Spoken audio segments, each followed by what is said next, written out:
I decided to visit Reimu today. I finished my chores quickly, then headed off for the shrine. When I landed near the top of the path to the shrine, I felt a cold wind from the east. It was weird. The air had been perfectly calm until the moment I set foot on the shrine proper. Reimu stood below the gate, just holding onto her broom, while a few errant leaves and twigs tumbled across the same stone pathway. Hey Reimu, got some free time? Reimu didn't seem to hear me at first. She just stood there looking pensive. So I waved my hands in front of her face. That snapped her out of her trance. She waved back. Oh, hi Marissa. Hey Reimu. This one is strange. It's set right on top of your place and nowhere else. Think the celestial brat is acting up again?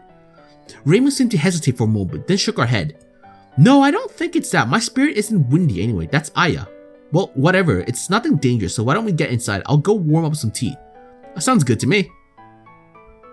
I followed Reimu into the back of the shrine. There was Suika lying asleep on the porch, clutching her sake gourd as though it were a pillow. Seeing her like that, it was almost hard to believe that she was really an Oni, much less one of the 4 divas of the mountain. What? When did she show up here? Haven't seen her around at all for the last couple of days. I thought you'd be more relieved. Why should I be relieved to have more freeloaders? Seriously, I should be charging rent. In fact, maybe I will. That would give you some income. Only Reimu would try to demand rent from an Oni. Heck, even if she got Suika to agree, what would the Oni pay with? Sake? To be fair, I think Reimu would take that shit easily. As I set my shoes aside, I cast a quick glance at Suika. She was snoring contentedly, seemingly oblivious to the world. Just leave her be. The quieter, the better after all. I sat down at the small table, same as always. Reimu put a plate of rice crackers down before hurrying off to the kitchen to reheat the tea. How do we want to do this? Probably just eat now. I don't want to mess with the Oni anytime soon. Reimu returned with a pair of steaming cups just as I grabbed a cracker and popped it into my mouth. Hey, did I just say you could start without me? I shrugged as she snatched up one of the crackers. Sheesh, I wasn't going to eat them all. Reimu finished setting the teacups between us just as another gust of wind caused the windows to rattle. Ominous, don't you think? Not really. Still. We sipped the warm tea in silence. After a bit, I pulled a book out of my bag. Days like these were great for reading.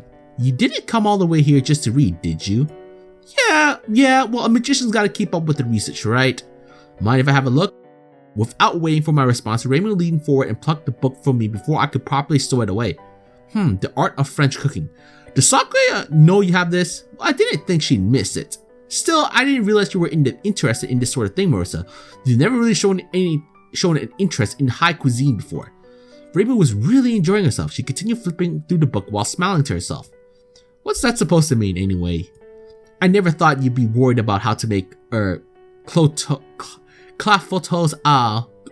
cherise, whatever the fuck, man. And maybe you're from Canada, but doesn't mean I can speak French. I suppose you could always work for Vermelia, but do you really think you do any of this on a day-to-day basis? That reminded me of the one time I challenged Sakya for the head maid position. I won that fight too. Too bad you have to be a maid to be a head maid. Still, I was confident in my cooking. Of course I can do that. How is cooking any different from mixing a potion? All you need are reagents and a catalyst. There's a bit more to it than that. Well, if my cooking is so bad, then why do you always make me cook for you whenever I lose? Is this some kind of penalty game? I never said your cooking was bad, Reimu was cut off by the sound of someone knocking. There was no need for a normal shrine visitor to come around the back here, so whoever it was, they were looking for Reimu herself. Want me to go get it?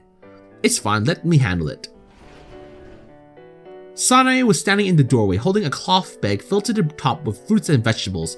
Seeing the amount of trouble she was having carrying it, it must have been taking a miracle to make it all the way from the mountain. Sorry, I didn't see you outside, so I came around back. I hope I'm not intruding. Not really, so what's with all that? Alright, these are offerings from the harvest goddess, but they are too much for us to keep, so Lady Conical thought it would be good idea for us to share. I peeked into the bag. There were oranges, cucumbers, cabbages, and onions, and a whole bunch of other things.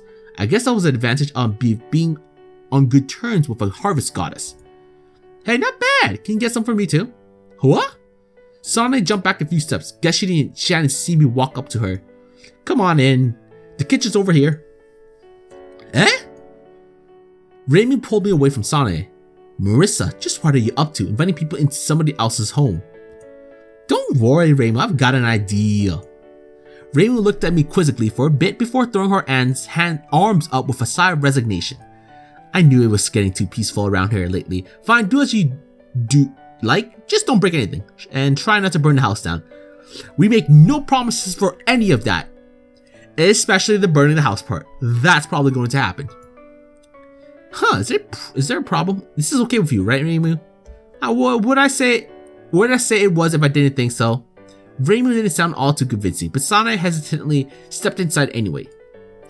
Part of the intrusion. As Sanae set the bag down on her table, she noticed the book lying there and picked it up. French cuisine. Wow, I haven't seen anything like this since we arrived in Gitsokyo. Where'd you find this? I sort of borrowed it from a friend. Would you mind if I looked at it for a while? Sure, just don't spill anything on it. Sanae sat down and started flipping through the book. I looked over and found Reimu looking suspiciously between me and the empty plate that the rice crackers had been on. Huh, that was strange. There had been a few left before I'd gone to the door and I hadn't eaten them. This is a great book, Marissa, and these notations are so helpful. Wait, Sakya, where have I heard that name before? More importantly, I imagine you must be pretty good at cooking, Sanae. After all, you have to prepare meals for 2 goddesses all the time. That's nice, that's a good switch.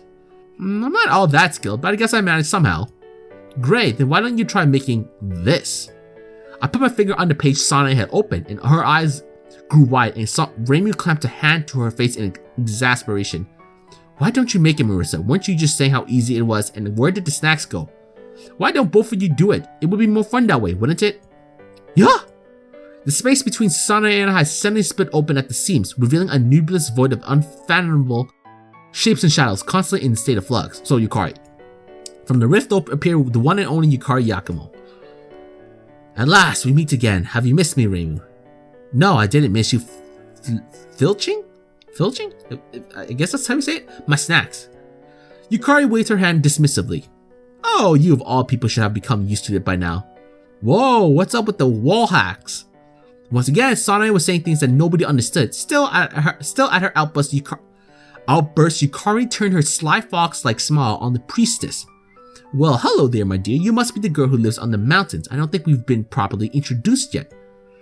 I wouldn't listen to anything Yukari says, Sanae. She has a habit of leading people headfirst into trouble, unlike us trustworthy folk. How rude, I'm right here, aren't I? Is there anyone to speak to a guest in your friend's house? Reimu, say something to her. I don't remember ever inviting you, so it makes no difference to me. So what do you mean when you say we should both do it? Oh, I thought you would never ask. You see, the two of you will make the dish and then Reimu would judge who is better. Oh, just like that one cooking show on Fuji TV. Yes, like that.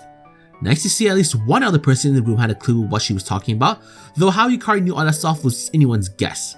See, isn't it a lot more exciting this way? A little bit of motivation will improve the dishes a great deal. How do I keep getting dragged into these games of yours, Yukari?